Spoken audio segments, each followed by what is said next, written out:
ሰላም ለእናንተ ይሁን። እንዴት ናችሁ? ሁሉ ሰላም፣ ሁሉ ጤንነት፣ እግዚአብሔር ይመስገን። በእኔ በኩል ሁሉም ነገር ሰላም ነው፣ ሁሉ ነገር ጤና ነው፣ ሁሉ ነገር ፋይን ነው።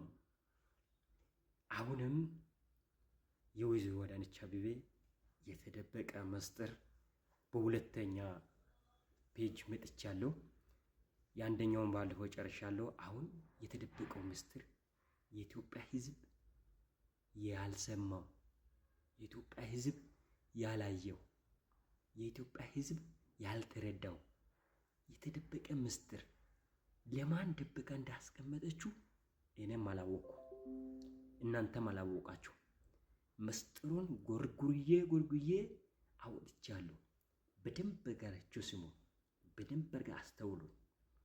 እቺ ወይዘሮ አዳነች አቤቤ በአዲስ አበባ ከንቲባ ነችና የምትሰራው ስራዎች፣ የምታደርገው ነገሮች ለኔ የታየኝ አይደለም። ከየት እንደምታመጣው ምን እንደምታደርገው እኔ አልገባኝም። ስለዚህ እስኪ እናንተም ተከታተሉ ብዬ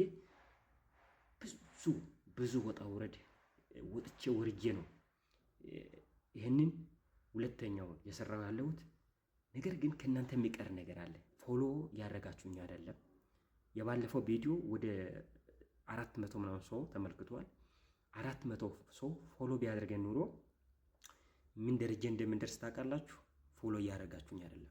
ስለዚህ እናንተ ምንድነው ፎሎ ሼር ማድረግ ብቻ ነው ከእናንተ የምጠብቁ እና መስማት እና ማየት። ስለዚህ በደንብ አድርጋችሁ ተከታተሉ። አሁን ወደ ቪዲዮ። የአዳነች አቤቤ ታሪክ የተደበቀው ምስጢር ከዚህ ቀጥሎ ይቀርባል። በደንብ አድርጋችሁ ተመልከቱት። በደንብ አድርጋችሁ እዩ።